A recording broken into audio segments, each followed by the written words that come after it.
नमस्कार, स्वराज एक्सप्रेस के खास प्रोग्राम जनता मांगे जवाब में आपका स्वागत है। मैं हूं एसपी त्रिपाठी। देश में कोरोना के कमजोर पड़ते ही शहर शहर हालात सामान्य होने लगे। तमाम तरह की गतिविधियां जिन पर अब तक प्रतिबंध लगा हुआ था वह फिर शुरू हो गई है। लिहाजा जनता ने कुछ राहत की सांस ली है, लेकिन इस बीच तेजी से बढ़ती महंगाई ने आम आदमी का जीना दुश्वार कर रखा। लोग हैरान परेशान हैं इस बात को लेकर कि जहां एक तरफ महामारी के चलते पहले से ही आर्थिक संकट से जूझ रहे हैं, वहीं अब महंगाई नाम की आफत से कैसे निपटा जाए। ऐसे में जनता अब सरकार से राहत दिलाने की उम्मीद लगाए बैठी है, लेकिन राहत मिलने के बजाय महंगाई के मोर्चे पर आम आदमी को फिर तगड़ा झटका लगा है। ये बात हम नहीं कह रहे थे, बल्कि सरकारी आंकड़े इस बात पर मुहर लगा रहे हैं। दरअसल मई में खुदरा के साथ ही थोक महंगाई दर में इतनी ज्यादा बढ़ोतरी हुई है कि महंगाई के पुराने सभी रिकॉर्ड ध्वस्त हो गए हैं।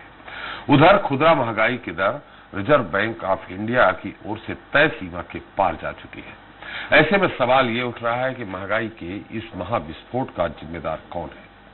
क्या कोरोना के चलते महंगाई का जनता को महाडोज मिल रहा है, या फिर सरकार की कमजोर नीतियों के चलते आम आदमी की कमर टूट रही है। मुद्दा बड़ा है और सवाल सुलगते हुए हैं। लिहाजा जनता मांगे जवाब में आज चर्चा महंगाई के इस महाविस्फोट को लेकर ही होगी।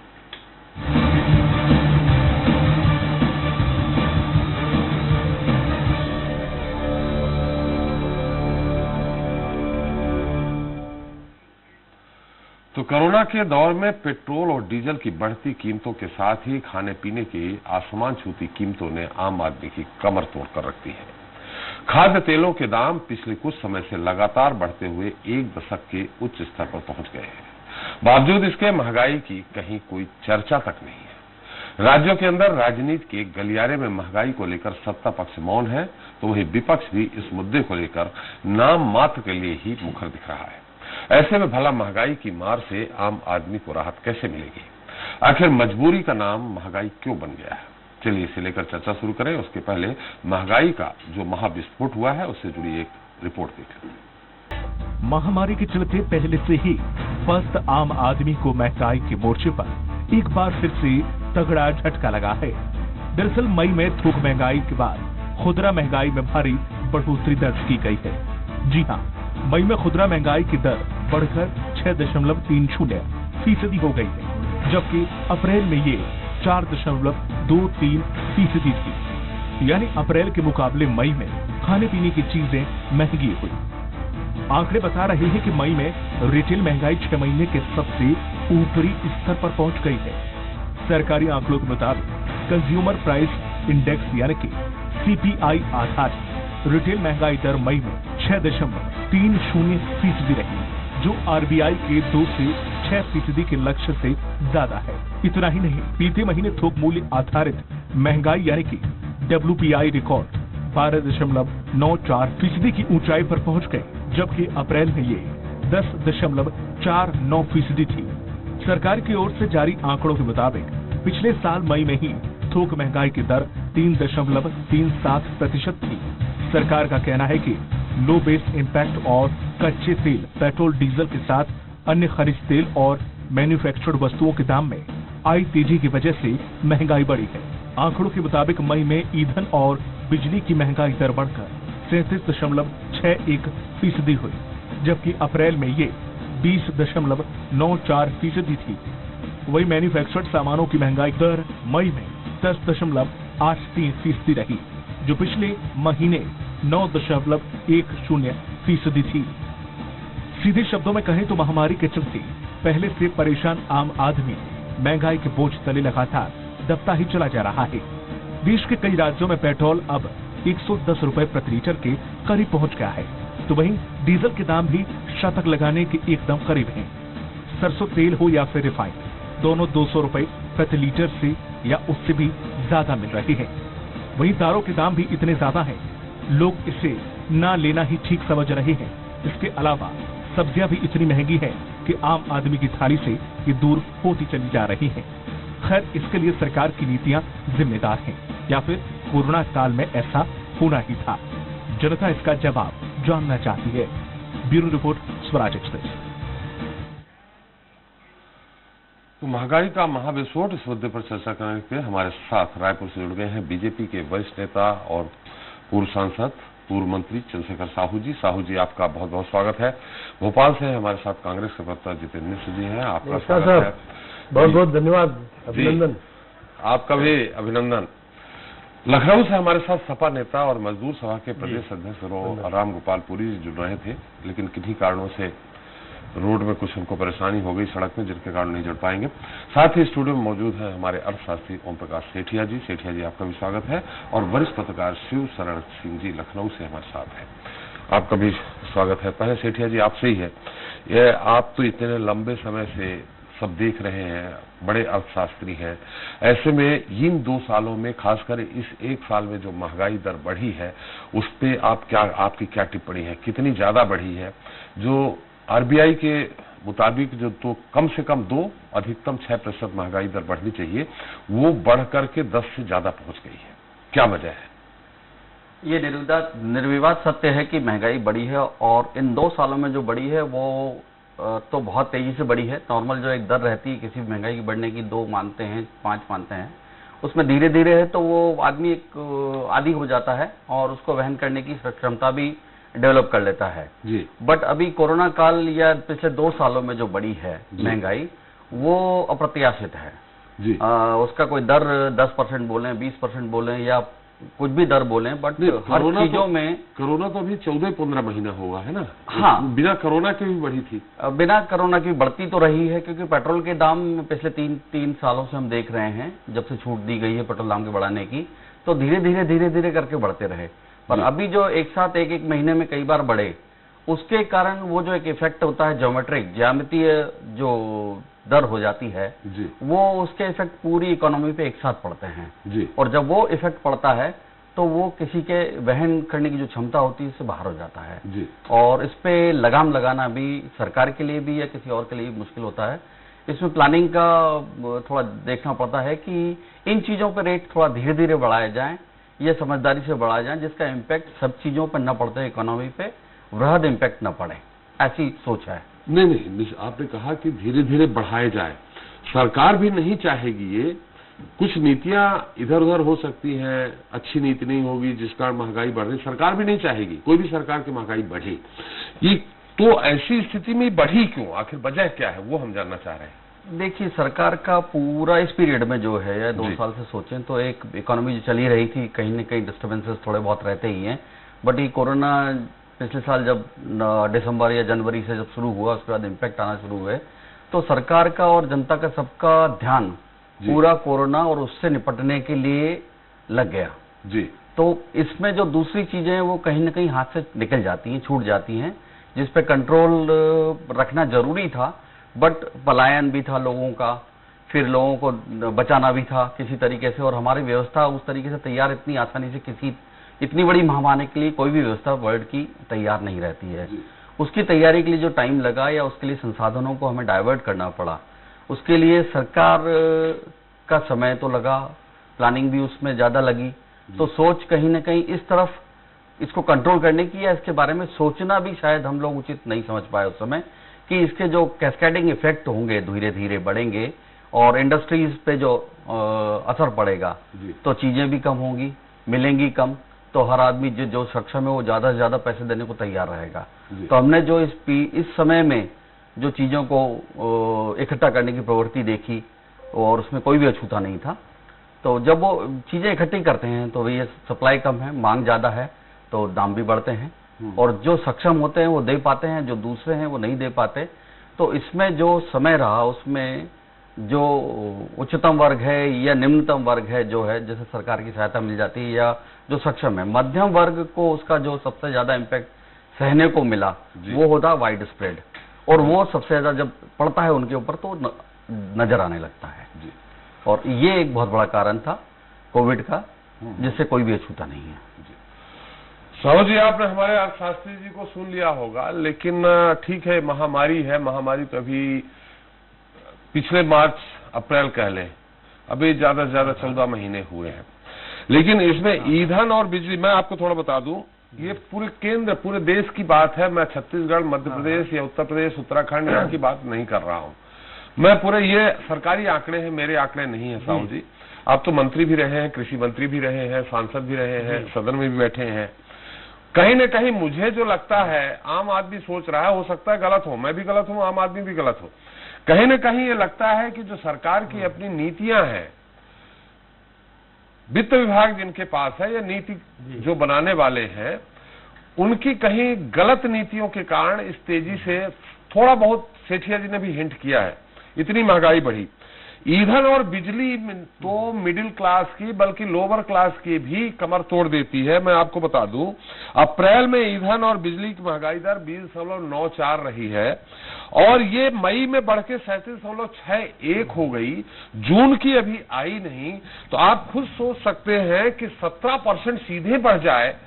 आम आदमी कैसे, अच्छे दिन का नारा था आपका, खैर उस अच्छे दिन की तरफ हम नहीं जाना चाहते, लेकिन रोजगार जा चुके हैं, लोगों के छोटे छोटे जो खोमचे वाले हैं, गुमटी वाले हैं, इनके धंधे पानी जा चुके हैं। अभी मैं, आप कहेंगे तो मैं सब्जी और दाल तिल सबके हम बता देंगे कितनी बढ़ी है पिछले 2 महीने में। क्या वजह है? क्या आप नहीं मानते कि कहीं न कहीं सरकार की कुछ नीतियों में कमजोरी रही है? देखिए त्रिपाठी जी, आपका विश्लेषण काफी वस्तुपरक है निश्चित रूप से, और जेठिया जी ने भी काफी विश्लेषण के साथ, और वो बहुत विद्वान अर्थशास्त्री हैं और आप बहुत कुशल और बहुत कुशाग्र एंकर के रूप में जाने जाते हैं पूरे मीडिया जगत में। तो आपकी बात लेकिन को आपकी तीव्र बुद्धि जो है, जो मैंने लेकिन मैं संसद में भी देखा है, विधानसभा में भी देखा है, मंत्री रहे तब भी देखा है, इसलिए मैं अपेक्षा करता हूं कि आप बिल्कुल, बहुत नहीं पार्टी में बंधे रहिए, लेकिन थोड़ा बहुत जनता तक स्पष्ट वक्तव्य आपका पहुंचेगा तो बेहतर होगा। भाई मैं नहीं, देखिए आप जो विषय रख रहे हैं जी, इस विषय को हम लोग बहुत ज्यादा पॉलिटिकल एंगल से देखेंगे तो उसका कोई फैक्टर या उसका कोई समाधान कारक, पहली बात तो स्पेशल फिनोमिना विशेष परिस्थिति आई है जी। इसमें 3 चीज हुआ जी त्रिपाठी जी। जी, एक तो एग्रीकल्चर प्रोडक्टिविटी वो प्रभावित हुआ जी, फिर उसका मार्केटिंग पूरी तरीके से एक प्रकार से हाइप हुआ जी, फिर मैन्युफैक्चरिंग सेक्टर उससे प्रभावित हुआ जी, जो भी प्रसंस्करण है, जो प्रोसेसिंग है, चाहे वो दलहन हो चाहे तिलहन हो जी, वो प्रभावित हुआ जी, और पूरी तरीके से मार्केट की जहां तक स्थिति है आप देख ही रहे हैं। एक बात मैं कहना चाहता हूं, आपसे शेयर करना चाहता हूं कि हिंदुस्तान का जो इकोनॉमी है वो धीरे धीरे अपने न्यूक्लियस से खिसक के बाजार पर आश्रित हो गया है जी, और जहां जितना ज्यादा बाजार पर आश्रित होगा इकोनॉमी, उतना ही इस प्रकार से फ्लेक्सिबिलिटी और इन्फ्लेशन का हम शिकार होते रहेंगे जी। पहले देखिए 25 साल या 30 साल पहले की स्थिति देखिए, उस समय जो इकोनॉमी थी इतना मार्केट बेस्ड नहीं थी। फिर 3 चीज आया साथ में, एक तो कंज्यूमरिज्म आया, मार्केट मैकेनिज्म आया और फिर ज्यादा से ज्यादा उपभोग करने की हमारी प्रवृत्ति को हमने बढ़ावा दिया सारे दृष्टि से। यदि हमारी आवश्यकता देखें और हमारी विलासिता की चीजें देखें तो उसमें अब बहुत अंतर कम रह गया है। तो ये जो स्थिति आई, हमारी प्रवृत्ति आई है, उसके लिए कहीं न कहीं पूरा दुनिया का जो हमारे आर्थिक महाशक्तियां हैं वो उसका रोल है, वो भारत भी उससे अछूता नहीं। अभी WTO की बात करिए हम, अभी 2 दिन पहले WTO के लिए जो लिखा गया था विषय, मैं थोड़ा विषय से नहीं हट रहा हूं लेकिन निवेदन करना चाह रहा हूं कि वो पूरे दुनिया के सारे इकोनॉमी को अपने नजर पर रखी हुई है और आप ज्यादा सब्सिडी दे नहीं सकते। जापान की तरह हम ज्यादा किसानों को सब्सिडी दे नहीं सकते, उपभोक्ताओं को हम दे नहीं सकते क्योंकि बहुत छोटी कंट्री है, हमारा बहुत बड़ा कंट्री है। जहां तक पॉलिसी ड्रिवन की बात है त्रिपाठी जी, जिसकी तरफ आप इंगित कर रहे हैं, पॉलिसी ड्रिवन में भी कहीं न कहीं हम हो सकता है मिस्टेक किए हो, उसमें क्या बात है। हम हमारी नीतियां जिस समय जब हम कहना चाहते थे वो किसी कारण से वो प्रभावी नहीं हो पाया हो, लेकिन हमारी मंशा पूरी तरीके से लोगों को उनके जीवन उपयोगी चीजें उपलब्ध कराने की दृष्टि से स्पष्ट रही है, नियत साफ रहा है। लेकिन मार्केट जब चलता है तो किसी के हाथ में है नहीं। जैसे मैंने पहले निवेदन किया, सारा मार्केट बेस्ड इकोनॉमी है, और मार्केट जब किसी तरीके से चलता है तो किसी के बस की बात चलती नहीं है। और हम सरकार तो सारा व्यापार कर नहीं रहा है। आप यदि व्यापार करने जाएं तो लोग चिंता करते हैं कि भाई सरकार का काम व्यापार करना नहीं है, लेकिन जब कंट्रोल करने की बात आती है, सारा जो फाइनेंशियल इंस्टीट्यूशन है, वो फाइनेंशियल इंस्टीट्यूशन का भी रोल कहीं न कहीं अप्रभावी हो जाता है, ये स्थिति बनती है। और जैसे आरबीआई का भी रिपोर्ट आया, आप जो कह रहे हैं मई का 6% से ऊपर हुआ है, मार्च में देख लीजिए, मार्च में 5.52% सीपीआई का कंज्यूमर प्राइस इंडेक्स है। तो बहुत ज्यादा उसमें बहुत ज्यादा बूम हो गया ऐसा नहीं है साहू जी, लेकिन हम लोगों के नहीं चाह पास रहे हैं। उत्पादन ही नहीं है। मैं आज ही आप सब्जी की बात कर रहे हैं, देखिए मैं आपको रोकना नहीं चाह मैं रहा आपसे और निवेदन कर रहा हूं, मैं आपको पूरा मैं समय प्रैक्टिकल दूंगा। बात कर रहा हूँ। मैं रोकना नहीं चाह रहा हूं, लेकिन चूंकि जब बात आती है तो उसमें अगर आप उत्तर दे रहे हैं तो प्रत्युत्तर भी सुन लीजिए। जी, आपने कहा मार्च, अभी हमारे बिल्कुल सेठिया जी सुनेंगे, ने आप है सेठिया जी ने कहा, हमने भी कहा कि आरबीआई का ही आपने चूंकि नाम लिया, इसलिए मैंने न्यूनतम 2 अधिकतम 6, इस समय 10.2 अधिकतम से 4 अधिक 1। दूसरा आपने कहा कि एग्रीकल्चर के क्षेत्र में भी, कृषि के क्षेत्र में भी प्रोडक्टिविटी कम हुई है, उत्पादन कम हुआ। आपने कहा आज कृषि मंत्री भी ज्यादा बेहतर प्रभावित हुआ है भाई। आपका समय काल मैंने देखा है, बहुत अच्छे कृषि मंत्रियों में से आपने खासकर जो छत्तीसगढ़ में काम आइल किया। सीड है जी, नहीं, मेरा सवाल सुन लीजिए, मेरा सवाल ये हम है, उसके हमसे शिकार हुए, साहू साहब, सवाल मेरा शिकार ये- हुए, मेरा- तरीके मेरा- से शिकार हुए। मेरा सवाल सुन लीजिए, जो इस कोरोना काल में पूरे जी, अगर जो प्रभावित नहीं हुआ है हाँ, वो है किसान। इस पूरे कोरोना काल में उत्पादन बंद हो गया, लोगों के छोटे छोटे दुकानें बंद हो गई, छोटे छोटे उद्योग बंद हो गए, लेकिन जो कृषि का उत्पादन है वो बंद नहीं हुआ, ऐसा मेरा मानना है। और मेरे को जो लोगों ने बताया वो मैं आपके सामने रख रहा हूं। किसान अपनी खेती करता रहा, उत्पादन होता रहा। उत्पादकता की बात कर रहा हूँ। हाँ, उपभोक्ता की बात, हाँ, ये जरूर है। मैं अभी आप लोगों ने, माने केंद्र सरकार ने अभी खाद के दामों में बहुत ज्यादा बढ़ोतरी कर दी है, लेकिन पिछले साल आपने बढ़ोतरी नहीं की थी। इसलिए मैं आपसे बोल रहा हूं कि उत्पादन कृषि का कम नहीं हुआ। मेरा कहना उत्पादकता पर असर हुआ। देखिए, एक बात, किसान इसलिए प्रभावित नहीं हुआ त्रिपाठी जी, मैं मूलतः किसान हूं, जन्मना कर्मणा किसान हूं जी। आज भी अभी आपके चैनल में आने के पहले मैं खेत ही गया था जी, और जहां सब्जी खेती होती है जी, तो मैंने जो स्वयं प्रायोगिक रूप से और जो व्यवहारिक रूप है उसको मैं कह रहा हूं, किसान की आवश्यकता और उसकी जो खपत है वो बहुत कम है, इसकी जन संतुष्टि है। यदि हमारे पास दाल नहीं है तो हम सब्जी से निपटा लेंगे, यदि सब्जी नहीं है तो हम और किसी चीज से निपटा लेंगे। इसीलिए कृषि वर्ग जो है, क्योंकि आज वो उपभोक्ता भी है, वो मार्केट पर ज्यादा डिपेंड हो जाता है। पहले हम घर में हल्दी ले लेते थे, पहले हम घर में और दूसरी चीजें ले लेते थे, आज हम वो ले नहीं पा रहे हैं, वो बाजार पे चले जा रहा है, वहां से हम खरीदते हैं, हम उसको कम में बेचते हैं, ज्यादा में खरीदते हैं। लेकिन किसान इतना संतुष्ट वर्ग है कि इस कारण वह प्रभावित होता है। इसीलिए देखिए 2008 का और 2009 का जो पूरे ग्लोबल इकोनॉमिक रिसेशन है, वैश्विक आर्थिक मंदी है, 2 बार हो गया वैश्विक आर्थिक मंदी, उससे भारत अछूता रहा। और इसी कारण आपकी जो डोमेस्टिक इकोनॉमी है ना, आज भी मजबूत है श्रीमान, आज भी मजबूत है। आप उपभोक्ताओं से पूछ लीजिए, आप वो कहीं न कहीं ऑप्टिमिस्टिक है, वो पूरी तरीके से उम्मीद पर टिका है कि आने वाला समय हमारा बेहतर होगा। और इस बेहतरी की दृष्टि से यदि हम अपनी पॉलिसी को और ज्यादा बनाने की दिशा में आगे बढ़ रहे हैं तो उसमें हम आपका सपोर्ट चाहते हैं, उसमें हम आपका शेयर चाहते हैं, उसमें आपका जो विजन है उसका उपयोग करना चाहते हैं। सेंट्रल के बहुत सारे एजेंसीज हैं, हो सकता है भाई ब्यूरोक्रेसी में इस बात की बहुत ज्यादा चिंता ना हो, क्योंकि आप जानते हैं ब्यूरोक्रेसी तो बहुत ज्यादा फ्लेक्सिबल है नहीं।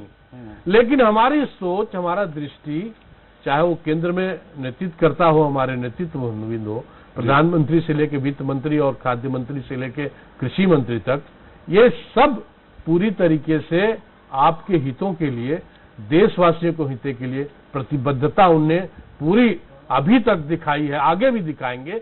और इसी वजह से हमको उम्मीद है कि जैसे पेट्रोल की बात आई, यदि हम 30%, अभी 20% हम उसमें एथेनॉल का उपयोग करने की दिशा में आगे बढ़ रहे हैं, हो सकता है 2024 तक 30% इथेनॉल का उपयोग होगा, तो हमारा कीमत कितना होगा। ओपेक देशों की स्थिति देख लीजिए, ओपेक देशों से आपके संबंध कैसे हैं।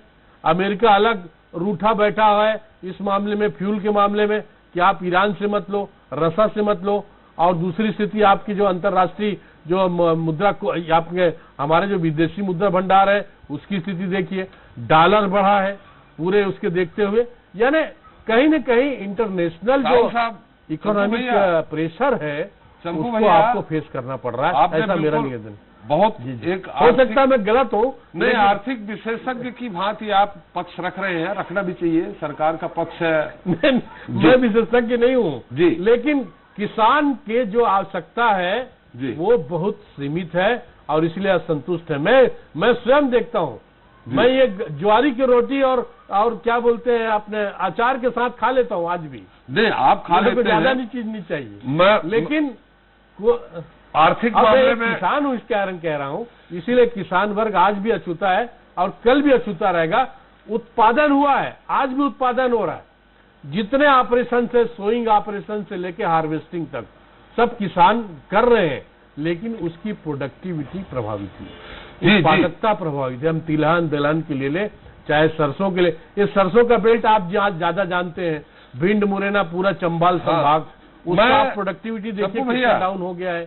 हमारा जो ये आपने जो वहां का जो अपना रिपोर्ट आया है आर्थिक सर्वेक्षण का, उसको भी देख लीजिए केंद्र का, उसमें भी मैं ये रिपोर्ट, और इसीलिए ये जो रिपोर्ट आपसे प्रोत्साहित सरकारी आंकड़े जो बता रहे हैं उसी के आधार पर मैं आपके सामने बात कर रहा हूँ।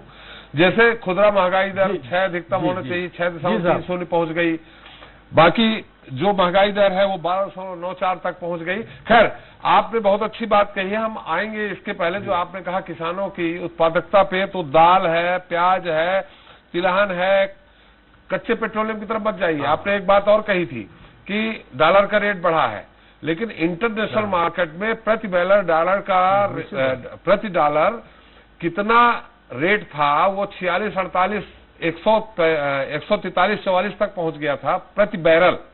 उस समय 65 रुपए पेट्रोल था, डीजल था। आज भी 73 ही पहुंचा है, अभी 65 था, 73 पहुंच गया है प्रति बैरल, $73 का। उस समय आप 100 तक पहुंच गया, 100 शतक मार दिए आपने पेट्रोल और डीजल से। वो हम सब आपके पास आएंगे, सेठिया जी के पास भी चलेंगे, लेकिन चूंकि विपक्ष का यहाँ क्या सोचना है, एक बार सर जितेंद्र जी हैं हमारे साथ, वो क्या सोच रहे हैं। लेकिन ये आरोप अगर हम आप पे लगा रहे हैं कि आप लोगों की गलत नीति के चलते, हो सकता है गलत नीति के चलते महंगाई बढ़ी है, लेकिन ये हम आपकी तारीफ कर रहे हैं कि आप लोग विपक्ष में बहुत अच्छा बने, विपक्ष का रोल बहुत अच्छा निभाते थे। गैस सिलेंडर से लेके साइकिल तक आप लोगों ने जंतर मंतर में चला दिया था जब 65 रुपए हुआ था, और आज जब 800 रुपए से ऊपर पहुंच गया है, आपके छत्तीसगढ़ में तो 900 रुपए सिलेंडर हो गया है। तो ये कांग्रेस के लोग कहां हैं? कह जरूर रहे हैं सोशल मीडिया में, कभी आपकी स्मृति ईरानी जी की फोटो आ रही है गैस सिलेंडर के ऊपर बैठी है, कभी तो आपकी भी आ रही है, बाकी की आ रही है, सोशल मीडिया में बहुत सक्रिय है हमारा विपक्ष। लेकिन सबसे बड़ा काम यही होता है कि विपक्ष, सत्ता पक्ष पे विपक्ष होता है इसलिए कि सत्ता पक्ष में अगर गलत नीतियां बन रही हैं, गलत काम हो रहा है, तो उसमें नकेल लगाए। जितेंद्र जी, इस काम में आप पूरी तरह से असफल है, मेरा आरोप है आप पे। देखिए त्रिपाठी जी, सबसे पहली चीज तो अभी मैं साहू जी को सुन रहा था, मैंने सेठिया जी को भी सुना। सीधी सीधी बात सेठिया जी ने की, हालांकि वो संकोच कर गए आरोप लगाने में, लेकिन कहीं ना कहीं चंद्रशेखर साहू जी को मैंने सुना, उन्होंने कहा हमारी मंशा ठीक है, गलतियां हमसे हो सकती है, हमारी नीतियों में कहीं कोई कमी हो सकती है, ये उन्होंने बोला। निश्चित तौर पर जितेंद्र जी, उन्होंने शुरू होते ही कह दिया था जी कि राजनीति की दृष्टि से हम इसको न देखें, राजनीति की दृष्टि से देखेंगे तो शायद इसका समाधान या बिल्कुल सही बिल्कुल बात त्रिपाठी नहीं जी, है। इसको राजनीतिक दृष्टि से नहीं देखना है, जी। एक चीज। दूसरी चीज, आप ही बताइए, मंशा हर उस व्यक्ति की अच्छी होती है जो सरकार में काबिज होता है, सरकार में बैठता है, जी। लेकिन वो नीतियों को समय समय पर उसकी समीक्षा करता रहे कि कौन सी गलत हो रही है, कहाँ क्या परिणाम आ रहे हैं, तो उसको सुधारा भी जा सकता है। देखिए, मेरा सबसे पहला ये कहना है कि अरुण जेटली जी को जब आपने वित्त मंत्री बनाया था तो उनके पीछे कौन सा अर्थशास्त्र आपने देखा था, कौन सा बहुत बड़े अर्थशास्त्री थे जिसको लेकर के आपने वो दायित्व आपने सौंपा था। चलिए, आपने बना दिया, बहुत अच्छे वकील थे, अर्थशास्त्री नहीं थे। इसके बाद जो अर्थशास्त्रियों को सलाह देने के लिए जो एक सलाहकार मंडल होता है जिसमें अर्थशास्त्री रह जाते हैं, उसको भी आपने नहीं बनाया। लगभग कार्यकाल उनका जितना रहा, आपने वो भी गलती करी। परिणाम तो ये आने ही थे क्योंकि गलतियों की शुरुआत हो चुकी थी। रहा सवाल पेट्रोल डीजल की, आप ये बताइए कि जब अभी आपने बात करी कि $150 प्रति बैरल का रेट हो गया था, जब 60-65 रुपए लीटर 65 रुपए बिक रहा था, आज 47 और 57 तक आ गया, 47 तक चला गया, तब भी आप 90 रुपए से, और अब तो 57 पे 100 रुपए दे दिया आपने। 73 है। मेरा 73 हो गया। तो मेरा ये कि जब 47 रुपए था, जब आप कम नहीं कर पाए, $150 प्रति बैरल का रेट था जब 65 बिका, तो आपको एक बार विचार तो करना चाहिए कि कहाँ कमी हो रही है, कि कच्चा तेल सस्ता हो रहा है लेकिन हम इधर बढ़ाते जा रहे हैं, तो उस पर विचार नहीं किया। इसके अलावा आपकी जो नीति आ रही है, जितेंद्र जी, कच्चे पेट्रोल दाम में भी 102.51% की बढ़ोतरी हुई है। मैं आपसे ये कह रहा हूँ, 47 रुपए भी तो इन्हीं की सरकार के कार्यकाल में रहा, 57 रुपए भी तो इन्हीं की सरकार के कार्यकाल में रहा। तब कहाँ के रेटों में परिवर्तन आया, मेरा ये कहना था। आपने स्टार्टअप इंडिया शुरू किया, अगर वो सक्सेस हो जाता तो निश्चित तौर पर रोजगार बढ़ता और आज हम महंगाई को दूसरी दृष्टि से देखते। आपका मेक इन इंडिया फेल हुआ, आपका स्टार्टअप फेल हुआ, आपका स्टैंड अप इंडिया फेल हुआ, तो ये सारी चीजें जो रही, ये कहीं ना कहीं महंगाई की तरफ इजाफा करती रही, जिसके परिणाम आज अपने सामने आ रहे हैं। रहा सवाल किसान का, किसान की चिंता आपने कब की? आपने देखा उसको बीज महंगा मिल रहा है, आपने देखा उसको पानी जो है उसके रेट बढ़ाए गए, उसको पानी महंगा मिल रहा है। ये तो मानती है सरकार, साहू जी भी मानेंगे कि उसकी लागत मूल्य जो है वो बढ़ के आ रहा है, लेकिन आप देखिए, जो आपने वादा किया था कि 1.5 गुना लागत मूल्य मिलेगा, नहीं मिल पा रहा उसको। तो कारण यह है कि आपको अगर जब आप सरकार में बैठे थे, जब आप अगर उनकी जो आपकी नीतियां बनती जा रही थी उनकी समीक्षा अगर करते जाते, तो निश्चित तौर पर कहीं ना कहीं आप सुधार करते जाते। आपने अब जो अभी आप कह रहे थे कि अचार से बाजरे की रोटी में खाता हूं, निश्चित तौर पर आप सादगी पसंद है और आप खाते हैं, लेकिन आपके वित्त मंत्री कहते हैं प्याज से मुझे क्या लेना देना, मैं तो प्याज खाती ही नहीं हूं। आप तो अपनी बात कर रहे हैं, लेकिन वित्त मंत्री के स्तर पर बैठा हुआ व्यक्ति, उसके मुंह से यह बयान आना, उसे यह कहना था कि महंगाई कम करने की दिशा में सरकार काम कर रही है, जबकि उन्होंने ये कहा कि मुझे महंगाई से मतलब नहीं, मैं तो प्याज नहीं खाती, मुझे रेट नहीं मालूम या मुझे क्या फर्क पड़ता है। तो इस तरह की चीजें, तो मेरा ये कहना है कि कहीं ना कहीं नीतियों में कमी रह गई है, जिसकी वजह से ये परिणाम सामने आ रहे हैं। मैं आपके पास आऊंगा, उनकी बात आ जाए। मैं 30 सेकंड में बात खत्म करूं। मेरा ये कहना, अब कोरोना को लेकर रोया जा रहा है कि साहब कोरोना के, देखिए आपसे गलती वहां भी हुई, उसको भी आपको स्वीकार करना पड़ेगा। जब जुलाई में ब्रिटेन जैसे देशों ने वैक्सीन ऑर्डर कर दिया था, आप क्यों बैठे रहे? क्या महामारी आपको नहीं दिख रही थी? आप जनवरी तक बैठे रहे। आपने फाइजर आपके पास आया कि साहब हमें परमिशन दे दो, हमें लाइसेंस दे दो, हम वैक्सीन उपलब्ध करा देंगे। वैक्सीन का मुद्दा यहाँ का देखिए, महंगाई का कारण वही तो हो रहा है। आपने उसको मना कर दिया, जॉनसन को मना कर दिया, आप जनवरी तक बैठे रहे। उससे क्या हुआ? महामारी विकराल रूप आपके पास वैक्सीन नहीं था, विकराल रूप धारण कर गई। तब आप ये कह रहे हैं कि अर्थव्यवस्था कोरोना के कारण चौपट हुई। तो अगर हम उसको बचाव करते तो निश्चित तौर पर कोरोना भी इस रूप में देखने में नहीं आता, रोजगार धंधे भी चलते, लॉकडाउन भी नहीं लगाना पड़ता, कम से कम बीमारी, कम से कम नुकसान के साथ हम आगे बढ़ जाते। ये है मेरा कहना। चलिए साहू जी, हम आपके पास आएंगे। हमारे साथ वरिष्ठ पत्रकार लखनऊ से शिवचरण सिंह जी हैं। शिवचरण जी, मेरी आवाज आ रही है आपको? शिवचरण जी को मैं नमस्कार कर रहा हूँ। शिवचरण जी, आपको हमारे चंद्रशेखर साहू जी नमस्कार कर रहे हैं। जी नमस्कार। नमस्कार। पुराने मित्र हैं लगता है, आप संसद भवन में मिल लिए हैं। जी श्रीचरण जी, अच्छे लोग हैं जी, सारे पत्रकार बिरादरी हमारे। अरे हम भी आपके मुरीद हैं सर, साहू जी हम आपके मुरीद हैं 90 से। जी अरे आप तो हमारे सब प्रकार के मेंटर रहे हैं, सवाल नहीं है। जब से आप यहाँ सभापति रहे हैं विधानसभा 90 में, तब से हम आपके मुरीद हैं। खैर शिवचरण जी हमारे साथ हैं। शिवचरण जी हमारे साथ अर्थशास्त्री है, सेठिया जी हमारे साथ, आपके कदरदानी है जी। हमारे साथ कांग्रेस के प्रवक्ता जितेंद्र मिश्र जी हैं। साहू जी से आपकी दुआ सलाम हो ही गई है। शिवचरण जी, अभी बात चल रही है महंगाई को लेकर के। जब ये हमने मुद्दा तय किया तब मैंने देखा कि अभी तक का जो महंगाई दर है वो आज मैंने कल जो बीत गया वो अभी तक का सबसे ज्यादा, सबसे बढ़ोतरी वाला महंगाई दर रहा। इन स्थितियों में साहू जी की शायद आप बात न सुन पाए हो, उन्होंने बहुत अच्छा आर्थिक विशेषज्ञ भी है मुझे लगता है वो। इस समय जो खुदरा महंगाई दर तो ठीक है, बाकी और जो किसान हुए में बिजली और ईंधन में जो महंगाई जिस तेजी से बढ़ी है, आप विश्लेषण करते रहे हैं, क्या लगता है क्या वजह है? क्या सिर्फ कोरोना है या और कुछ? देखिए महंगाई तो सिर्फ सबसे ज्यादा महंगाई का प्रभाव हमारे डीजल पेट्रोल इन पे पड़ता है, इनकी वजह से होता है। और उसको रोकने में सरकार जो है ये पेट्रोलियम मिनिस्टर ये बोल रहे हैं कि भाई ये कोरोना है, उसके टैक्स से हमारा कोरोना में इतने 35,000 करोड़ का ये फंड होगा, ये करेंगे होगा।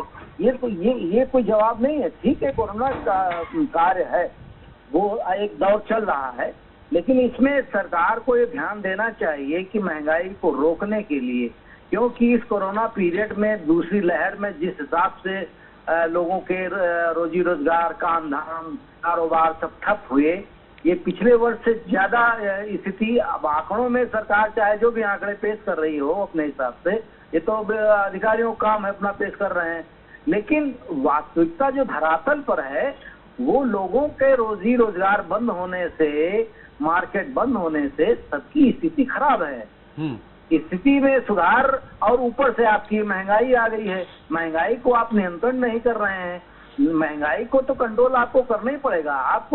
आपको पेट्रोलियम पदार्थों पर कैसे आप उसको सब्सिडी को एडजस्ट करेंगे, कैसे अपने टैक्स कम करेंगे जी, को अपने उसमें टैक्स में कमी लाना चाहिए, लेकिन कोई नहीं ला रहा है, कोई अगुवाई नहीं कर रहा है। चाहे सत्ता पक्ष की सरकारें हो और चाहे राज्यों में विपक्ष की सरकारें हो, सबका एक हाल है। नहीं, विपक्ष कैसे कम, विपक्ष का कैसे रुक पाएगी? शिवचरण जी, ये जो राज्य की सरकारें हैं उनकी एक सीमा है, लिमिट है। वो अपना जो कर लगाते हैं पेट्रोलियम में ज्यादा से ज्यादा 5, 10, 15 रुपए, ये तो जो महंगाई का इफेक्ट, महंगाई अगर बढ़ती है तो केंद्र सरकार की नीतियों के कारण ज्यादा होती है, राज्य सरकार की भी होती है। उत्तर प्रदेश में पेट्रोल अगर 90 रुपए है, 52 रुपए है, तो यहाँ मध्य प्रदेश में 103, 104 है। तो राज्य सरकार का, या छत्तीसगढ़ में 97, 98 रुपए है, तो राज्य सरकार का जो अपना टैक्स होता है अलग अलग तरीके से, खासकर राज्य सरकार का, फिर वहां के नगर निगम का, उसको थोड़ा बहुत कम बेसी किया जा सकता है। लेकिन जब इंटरनेशनल मार्केट से, जैसा कि अभी बताया जितेंद्र जी भी, सामने भी है कि $73 प्रति बैरल है इस समय, और जब 142-43 रुपए की सरकार में था उस समय 65 रुपए था। 47 रुपए प्रति बैरल भी गया है, $47 प्रति बैरल, तो भी 90 रुपए था। इसका कारण हम आपसे जानना चाहते हैं, आपने इसको किस रूप में देखा है? ये हमारा मानना है कि ये जो दर जो है, चाहे उस पीरियड की हो चाहे इस पीरियड की हो, जी, में आप जीएसटी काउंसिल अपनी बैठक बुला करके आप जीएसटी के जो 18% था मेडिसिन को लेकर के, वो आप 5% पे ले आ सकते हैं। तो हमारे पेट्रोलियम उसमें आप क्यों नहीं सब्सिडाइज कर रहे हैं जी? आप उसमें भी नीचे लाइए ना आप जी। भाई, कुछ तो सरकार झेले, सारा जनता पे आप लोग देंगे तो हर चीज की महंगाई, हर चीज महंगी होगी ना जी। तो सरकार को इसमें, ठीक है कोरोना काल है, अब उसकी भरपाई की जा रही है, अभी तीसरी लहर की तैयारी चल रही है, फंड की जरूरत है, तो सारे भारत में ही थोड़ी ना है, दुनिया के सारे देशों की स्थिति लमसम यही है, किसी का 19 है, किसी का 20 है। तो आप जब जीएसटी कम कर सकते हैं कि आवश्यकता अनुसार, तो पेट्रोलियम पदार्थों में जो भी हमारी सब्सिडी का कर दिए हैं, आप सरकार को उसमें अपना, केंद्र सरकार को योगदान देना चाहिए ना। जी बिल्कुल, लेकिन आपको भी मालूम है, अगर छूट नहीं रहेगी तो महंगाई आप नहीं रोक पाएंगे। शिवशरण जी, आपको भी मालूम है कि कमाई के दो ही साधन है, शराब और पेट्रोल, ये दोनों जीएसटी के दायरे से बाहर हैं। हाँ, लेकिन सरकारें जो हैं ये कमाई को, ये कोई बनिया की दुकान थोड़ी ना है। सरकार तो जनता की सेवा की है, जनता की सरकार है। आप उसको कमर्शियल क्यों कर रहे हैं भाई? बिल्कुल भाई, पिछले यूपीए सरकार थी, ये इन्हीं को लेकर के भाजपा का आंदोलन होता था, जबरदस्त होता था। सरकारें गई इन्हीं गुंडों पर, इन्हीं सब्जेक्ट पर। तो आज जो स्थिति, उस आंदोलन में हमारे चंद्रशेखर साहू जी भी रहा करते थे संसद भवन में। जी जी। शिवशरण जी, आपकी मेरी आवाज आ रही है? लगता है किन्हीं कारणों से, तकनीकी कारणों से उनसे हम संपर्क नहीं हो पाया। एक बार फिर सेठिया जी आपसे मैं जानना चाहूंगा, साहू जी ने बहुत अच्छी व्याख्या की, जितेंद्र जी ने चैनल के जो पैनल है उसमें बहुत अच्छी बात रख रहे हैं, लेकिन जितेंद्र जी, लेकिन जो आपके और कार्यकर्ता, बड़े नेता, वो जनता तक बात सही ढंग से नहीं रख पा रहे हैं। देखिए त्रिपाठी जी, आपसे नहीं, अभी देखिए शिवशरण जी ने भी कह दिया नहीं, मैं आपको वही कि जिस ढंग से भाजपा अपनी बात रखती थी कि महंगाई क्यों बढ़ रही है, उस ढंग से इस समय प्रतिपक्ष नहीं रख पा रहा है। हमारी आप कितनी भी सफाई, निश्चित तौर पर त्रिपाठी जी परिस्थितियां अलग हैं जी। वो मामला सिर्फ महंगाई का था जी। आज महंगाई के साथ कोरोना की लड़ाई भी लड़ना है आपको जी। आज जिस कार्यकर्ता को हम फोन करते हैं, मार्च 2020 के पहले कितना रख लिया आपने? उसके पहले आपने देखा महंगाई को लेकर आंदोलन, हम तो अभी की बात कर रहे हैं। जैसे ही कोरोना कम हुआ वैसे ही आपने ये देखा कि हमने लगातार आंदोलन किया। आपकी राजधानी में पेट्रोल पंपों का घेराव हमने किया इस डीजल पेट्रोल की सांकेतिक नहीं, सांकेतिक निश्चित तौर पर। आज इस कोरोना के काल में हम कितनी भीड़ को इकट्ठा कर ले। भोपाल में आपने देखा है कि क्या स्थिति बनी हुई है, सोशल डिस्टेंसिंग का पालन करते हुए। थोड़ा सा ये कोरोना महामारी में कमी आने दीजिए। हमने पहले भी कहा था आपसे कि अब जब मैं आपके पास आऊंगा, जब तक एक आंदोलन खड़ा कर दिया जाएगा। वही तो साहू जी कह रहे हैं कि कोरोना के कारण महंगाई हुई है। अब देखिए, साहू जी अपनी सरकार को डिफेंड कर रहे हैं। साहू जी जो कह रहे हैं, और आप अपनी पार्टी को नहीं, देखिए डिफेंड, सच्चाई बता रहा हूँ। मेरा ये कहना है, जैसे अभी शिवशरण जी ने भी सच्चाई बता रहा हूँ। शिवशरण जी ने भी कहा कि कोई बनिए की दुकान नहीं है सरकार को चौतरफा ध्यान देना पड़ेगा। ये चीज आप स्वीकार कर रहे हो कि किसान की कमर टूटी है, किसान की पैदावार में कमी नहीं आई, लेकिन आखिर किसान परेशान क्यों है, इस पे भी तो विचार कर लेना था आपको, क्योंकि किसान की लागत महंगी हो रही। आपने उससे कहा था कि 1.5 गुना मुनाफा देंगे, नहीं दे पाए, इसलिए किसान परेशान। मैं बात खत्म कर रहा हूँ 1 मिनट, कि आज जो सरकार चल रही है त्रिपाठी जी, इसमें सिर्फ एक काम है, टैक्स लगा लो। इस तरीके से आप जेबों पर डाका डालेंगे तो ये तो 10 साल का बच्चा भी सरकार चला लेगा। सरकार को आप किस ढंग से चला रहे हैं? आपने तो टैक्स पे टैक्स, आपको शिक्षा चाहिए 2% सेस लगा दो, स्वास्थ्य चाहिए 2% टैक्स लगा दो, सड़क चाहिए 2% टैक्स लगा दो। तो मेरा ये कहना है कि ऐसा कैसा अर्थशास्त्र चला रही है सरकार, ये तो 10 वर्ष का बच्चा भी सरकार, अगर इस तरह के टैक्स लगा के रेवेन्यू इकट्ठा करना है, बहुत सारे तरीके होते हैं। रोजगार, आपने 2 करोड़ लोगों को रोजगार देने के बजाय रोजगार छीन लिया, महंगाई के कारण वो भी बढ़ता है। रोजगार महामारी ने छीन लिया। महामारी नहीं, देखिए महामारी अभी आई है, जब से भारतीय जनता पार्टी की सरकार बैठी है, जब से आज तक आप ये देखिए 22 करोड़ लोगों के रोजगार की पे असर आया। कई लोगों के रोजगार चले गए, ये आपके चैनल ने दिखाया। तो मेरा ये कहना है कि राजस्व इकट्ठे करने के त्रिपाठी जी बहुत सारे तरीके हैं, लेकिन बिल्कुल मैं खत्म करूं, लेकिन अगर इस तरीके से टैक्स पे टैक्स लगा करके, तो निश्चित तौर पर महंगाई बढ़ेगी और आम आदमी की कमर टूटेगी। साहू जी एक बार फिर हम सेठिया जी की नजर से देख लेते हैं। सेठिया जी, आपने साहू जी ने बहुत अच्छी व्याख्या की, अपने सरकार का बहुत अच्छा पक्ष रखा। जितेंद्र जी ने भी पक्ष रखना चाहिए। मैं भी धरातल में हो या ना हो, भी कहूंगा। मैं आप ही के पास आऊंगा साहू साहब, साहू जी आप ही के पास आऊंगा, सेठिया जी की बात आ जाए, फिर उसके बाद से कहना चाहूंगा मैं। एक तो मैं चार्टर्ड अकाउंटेंट हूँ, अर्थशास्त्र का बहुत ज्यादा ज्ञान तो नहीं है, पर जो मुद्दे की बात अभी मैं देख रहा हूँ कि ये राजनीतिक मुद्दा बनाया जा रहा है, ये राजनीतिक मुद्दा बिल्कुल नहीं है। ये अर्थशास्त्र का मुद्दा है या सामाजिक मुद्दा है, जी। जिस बारे में कोई सोच नहीं है आज की डेट में। कई सालों से मैंने देखा है, एक जमाने में हम लोग सड़कों पे आते थे, हमने सब लोग मिलके आए सड़कों पे, और सड़कों पे आके आंदोलन करते थे, जनता रहती थी, इसमें कोई राजनीतिक रंग नहीं रहता था, और डिमांड होती थी और जो पूरी की जाती थी, पहुंचाई जाती थी सही तरीके से, उसको एक्सेप्ट भी किया जाता था। जब से राजनीतिक रंग में चीजें आ गई हैं, तब से वो विवाद के विषय बनने लगे।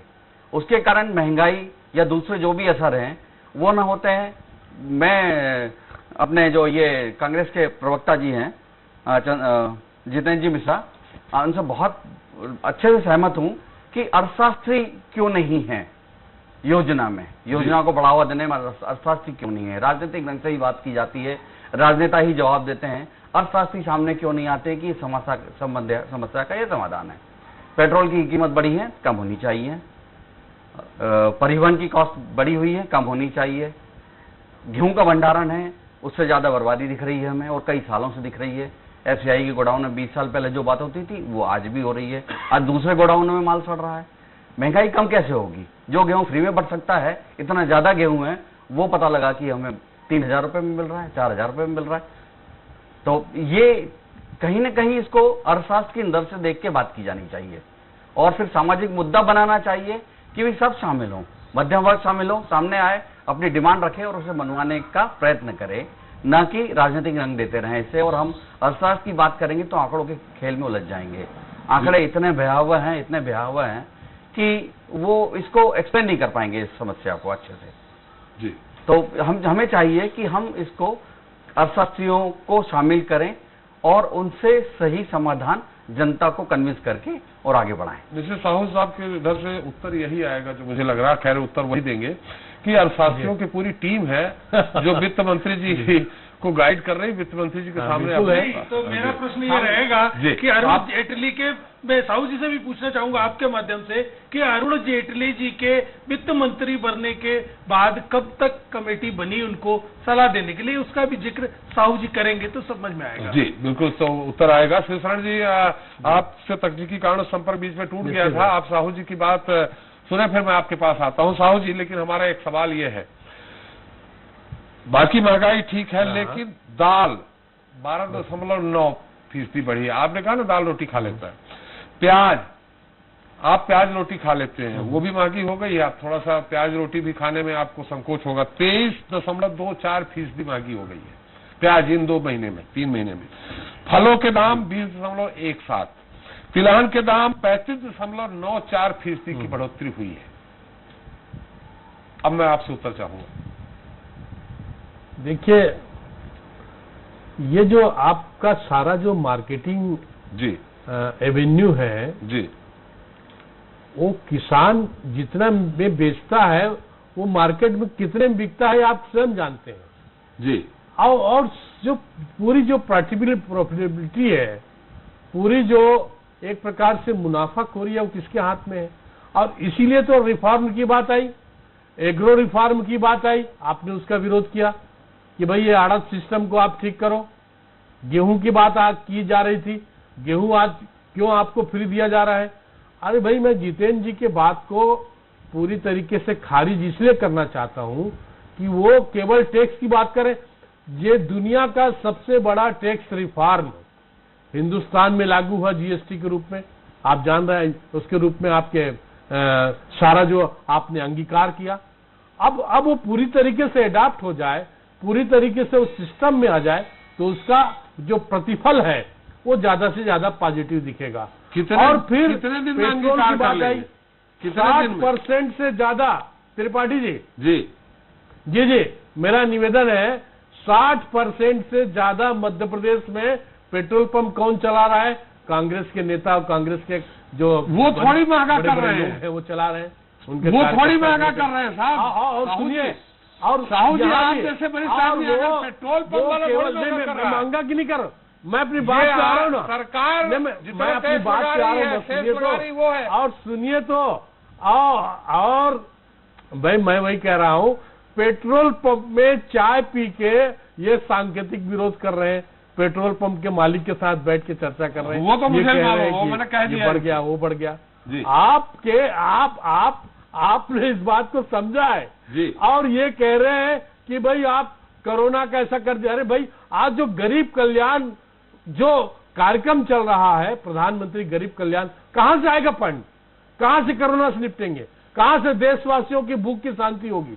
भूख मुक्त भारत को यदि किसी ने पूरी तरीके से आज कामयाबी के साथ एक इसका साकार किया है तो वो केंद्र की सरकार ने किया है, प्रधानमंत्री नरेंद्र मोदी जी ने किया है। ये मैं दावे के साथ कहता हूं। और जितेंद्र जी भी इससे सहमत है, जेठिया जी भी सहमत है। गरीब कल्याण पहले जिंदगी तो जियो भैया, साहू जी पहले इंसान तो रहे, फिर आप महंगाई भी झेलोगे, आप दूसरी तकलीफ भी झेल लोगे। पहले आप जिंदा रहने का आपको शर्त चाहिए। आज जिंदगी रहेगी, जिंदा रहना ही सबसे कामयाबी का पहला शर्त हो गया। निश्चित तौर पर सुनिए, इसीलिए आप कोरोना सदन के लिए हो या लोकसभा में जब बोलते रहे पेट भरने के लिए हो, तो आप केंद्र सरकार ने पूरी व्यवस्था की, पूरा कहां से आएगा पैसा बताइए? मेरी तो सुन लीजिए। मान लो जितेंद्र जी को हम आर्थिक सलाहकार बना देते हैं तो क्या करेंगे वो? क्या कर लेंगे वो जाके वहां पर? और पूरा आर्थिक सलाहकार परिषद काम कर रहा है। त्रिपाठी जी, आप पूरा जो नीति आयोग है वो अब कोई उसका जो एग्जीक्यूटिव फॉर्म में नहीं है, वो पूरी तरीके से थिंक टैंक है। वो यही काम कर रही है, चाहे वहां का सीईओ हो, चाहे वहां का एडवाइजर हो, हमारा सवाल ही नहीं सुन रहे हो, चाहे वहां का पैनल हो। हमारा सवाल ही नहीं सुन रहे, सवाल तो सुन लीजिए आप। और सुनिए, मेरा सवाल तो सुन लीजिए साहब। वो कहीं बाहर से तो नहीं आया, हिंदुस्तान के। जी बताएं। अरे आपकी आदत मैं पुराने समय से जानता हूँ, चाहे विधानसभा हो चाहे लोकसभा हो, आप असंधी जब बोलने लगते हैं, धारा प्रवाह बोलते हैं, असंधी की भी नहीं सुनते हैं साहब। मैं तो एक छोटा सा पत्रकार हूँ, मेरा सुन लीजिए। नहीं ऐसा नहीं है जी। आप जी, हम तो आपसे हम जुड़े हैं जी, और आपका प्रिविलेज को हम लोग खत्म नहीं करना चाहते। हमारा सवाल आपके प्रिविलेज तो बिल्कुल कायम है। आप जितेंद्र जी जबरदस्ती कुछ ऐसी बातें कह गए जिसके कारण मुझे बोलना पड़ा। जितेंद्र जी ने ही ये सवाल किया था कि जब वित्त मंत्री अरुण जेटली जी ने बने थे तो कितने दिन बाद उनकी समिति बनी थी, सलाहकार मंडल जो है, जो कितने दिन बाद बना था? मैं तक नहीं बना था। साहू जी जवाब दे दें। मैं आपका सवाल कर रहा हूँ जितेंद्र जी। दूसरा, मैंने आपसे ये जो प्याज आपकी महंगी हो गई, प्याज रोटी आप खाते हैं, हम भी खा लेते हैं, दाल प्याज और फल जो महंगे हुए हैं, ये अचानक महंगे हुए हैं अभी कुछ दिनों में। ये हालांकि अभी फसल तो आ नहीं रही है, जो खादों के दाम जो आपने यूरिया के हमारे 1200 से 1800 बढ़ा दिए, डीएबीपी के आपने बढ़ा दिए, इनके कारण ये जो अनाज के दाम है, ये आने वाली फसल जब आगे आएगी ये और महंगे हो जाएंगे। त्रिपाठी जी, आपको भी पता है डीएपी में 200%, 213% सब्सिडी दी गई, 1200 रुपये कीमत उसको बहाल किया गया। जी, आपसे बिल्कुल मैं सहमत नहीं हूँ जी। आप इस मामले में फैक्ट को आप पूरी तरीके से डीएपी सामने लाएंगे तभी पता चलेगा। 4 महीने पहले जैसे कहा गया, डीएपी प्रति बोरी की बात करते हैं, अब 4 महीने पहले भी उतनी है 1244 रुपया। जी, 1200 रुपया थी, 1244 रुपया, और जो 1800 रुपया था उसको वापस किया गया और सब्सिडियां जारी की गई। केंद्र सरकार ने सब्सिडियां दी और उसके वजह से रेट जो है फिर से पुराने दर पे आ गया। 213% किसको बोलते हैं? 1200 रुपए की डीएपी, आप देखिए, आप 1900 रुपए की हो गई। निश्चित रूप से आप सब्सिडी, और ये हिंदुस्तान की इकोनॉमी तो कांग्रेस ने बर्बाद किया भैया। 70 साल तो आप ही रहे, क्यों नहीं किया? बर्बाद किया। और लेकिन मेरा एक सवाल अभी भी डीएपी जो है, मेरा छोटा सा सवाल मैं अपने सोसाइटी से ले रहा हूँ। 1200 रुपए की डीएपी त्रिपाठी जी, 1200 रुपया मैंने सोसाइटी से लिया है। की डीएपी अभी 1900 की अभी 1244 रुपये का पर्ची कटा है। 2400 की करती, 1200 श्रीमान जी, 1900 जो हुई थी उसको फिर से रोल बैक किया गया। हाँ, रोल बैक हुआ है। फिर से सब्सिडियां जारी की।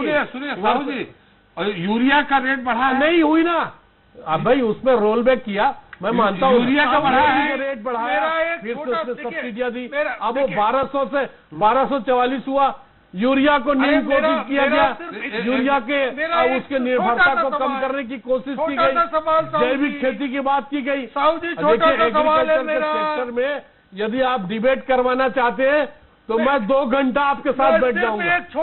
एग्रीकल्चर के बारे में यदि आप डिबेट कराएंगे तो 2 घंटा बैठ जाऊंगा। मैं केवल एक स्पोक्स पर्सन की तरह बात नहीं करता, फैक्ट की बात करता हूँ, दरअसल की बात करता हूँ।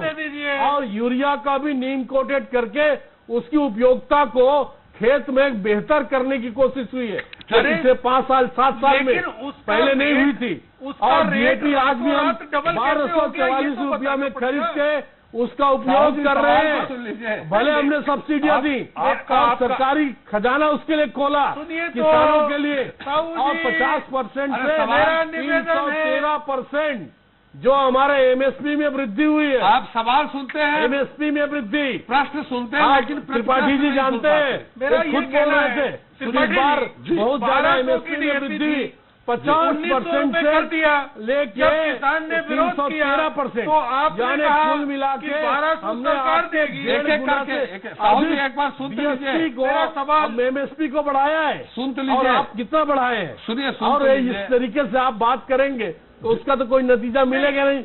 उसमें तो केवल ये दिखेगा कि आपने जितने अब भड़ास है उसको निकाल रहे हैं, और आपकी जो चिंता है उसको आप बाहर कर रहे हैं। मेरे सवाल का उत्तर दे दीजिए, ठीक है जितेंद्र जी का मत दीजिए। और इसीलिए दुनिया भर की बात, मेरे सवाल का लॉकडाउन कहते हैं, लॉकडाउन क्यों किए, लॉकडाउन से वापस करते हैं, लॉकडाउन वापस क्यों किए, आपके नेता क्या लॉकडाउन में चले गए आप, इसमें कोई तालमेल नहीं।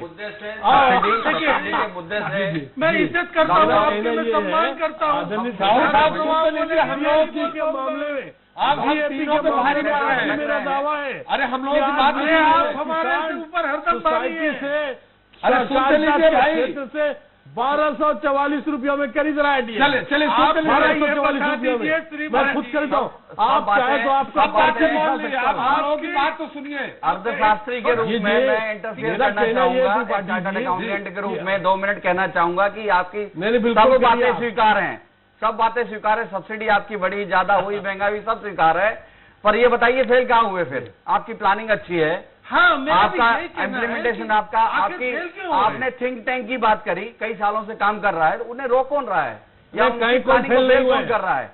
ये मैं ही वो जो बता रहा हूँ कि राजनीतिक इंटरफियरेंस, ये तो स्पेशल बना दिया जाता है, बहुत फिना मिला है। आवाज में बात करने का मुझे आप देखिए, as a chartered accountant allowed नहीं रहता कि मैं ज्यादा ऊंची बात करूं। आप मुद्दा ये है, मुद्दा सर, मेरा ये कहना है प्राकृतिक आपदा के समान किसका चलता है मुझे बताइए। ये हमारे चक्रवात आया था, आप रोक सकते हैं? चार्टर्ड अकाउंटेंट जी बैठे हैं, पीयूष गोयल जी बैठे हुए हैं, आखिर इन लोगों की प्लानिंग को फेल कौन कर रहा है?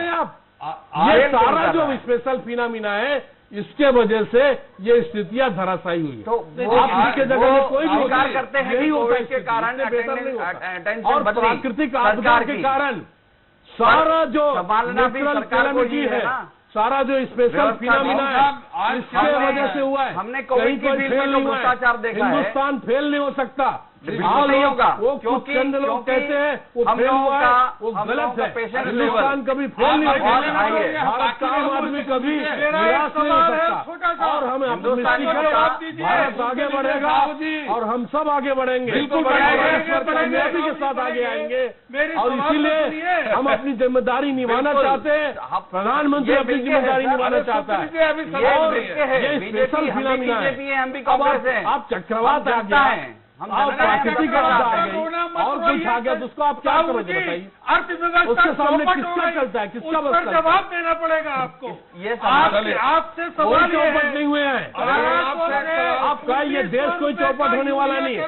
ये एक टाइम पीरियड है, ये केवल चंद समय आपने घटा के 24 फिनोमिना है, ये कौन सा और इसके बाद हम फिर इसको कामयाबी बताना पड़ेगा ना, फिर से कामयाबी पाएंगे। कि आपने 1200 का यूरिया अपना खर्चा कम कर दिए, बताइए आपने कहा अर्थव्यवस्था चौपट हुआ है, अर्थव्यवस्था चौपट नहीं हुआ है। आपने कहा हमारा समय समाप्त हो रहा है साहब, इंटरनेशनल रेटिंग नहीं पहुंच पा रहे हैं, और भी दूसरे आपके जो भी एजेंसी, आप मेरी बात तो आप सुन लीजिए। अर्थव्यवस्था चौपट, चलिए सब चुप हो गए, कायम है, आज तो अब सुन लीजिए भाई, भारतीय जनता पार्टी की आज मैं आपसे एक सवाल कहना चाहता हूँ। साहू जी, आज क्या कुछ घर से लड़के आए हैं क्या भाभी जी से? कुछ डांट पड़ गई आज, लगता है हम लोगों पे गुस्सा निकाल रहे हैं आप।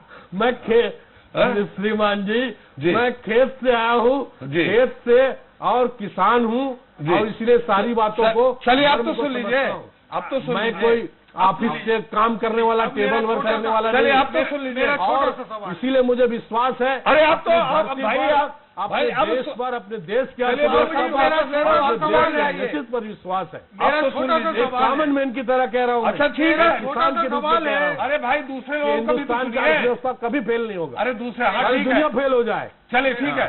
अब तो सुन लीजिए, दो सवाल बड़े छोटे छोटे, शिवशरण जी भी हैं, हमारा समय भी समाप्त हो रहा है। एक छोटा सा सवाल है साहू जी, 1200 बहुत लंबा नहीं, समय समाप्त बिल्कुल हो गया। 1200 रुपए का यूरिया 1900 रुपए का आपने कर दिया।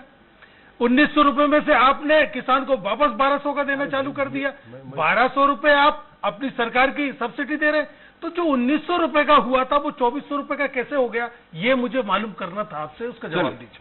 साहू जी, साथ में लेकिन डीएपी और यूरिया मिला करके आप भी जानते हैं, डीएपी और यूरिया मिला के किसान ऑर्गेनाइज सेक्टर में खाद डालता है। देखिए, आप यदि खेती पर जाए ना, तो आपको पूरा पता चल जाएगा।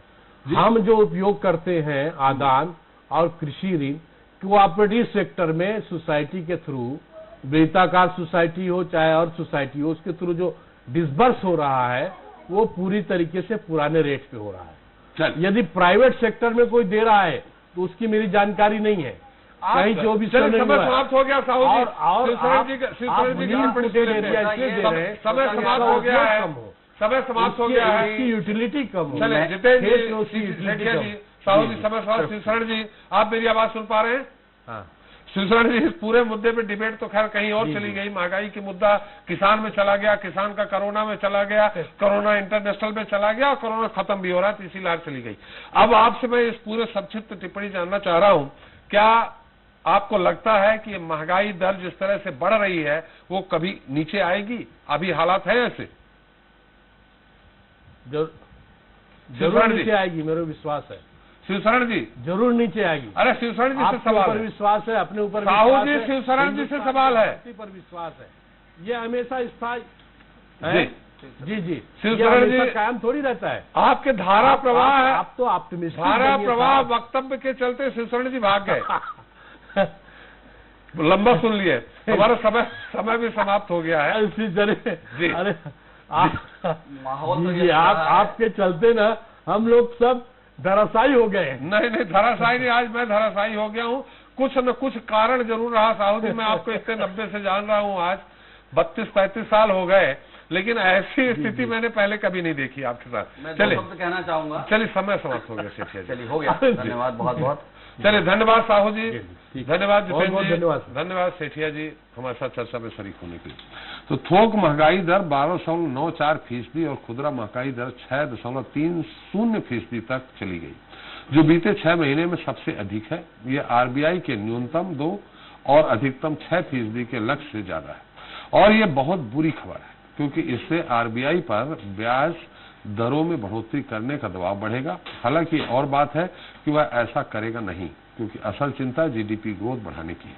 खैर, इन सब के बीच देखना होगा कि जनता को महंगाई के भारी भरकम बोझ से राहत दिलाने के लिए आने वाले समय में केंद्र के साथ ही राज्य सरकारें क्या बड़े और कारगर कदम उठाती है, या फिर महंगाई बेकाबू ही रहेगी। इसी के साथ जनता मांगे जवाब देता ही। नमस्कार।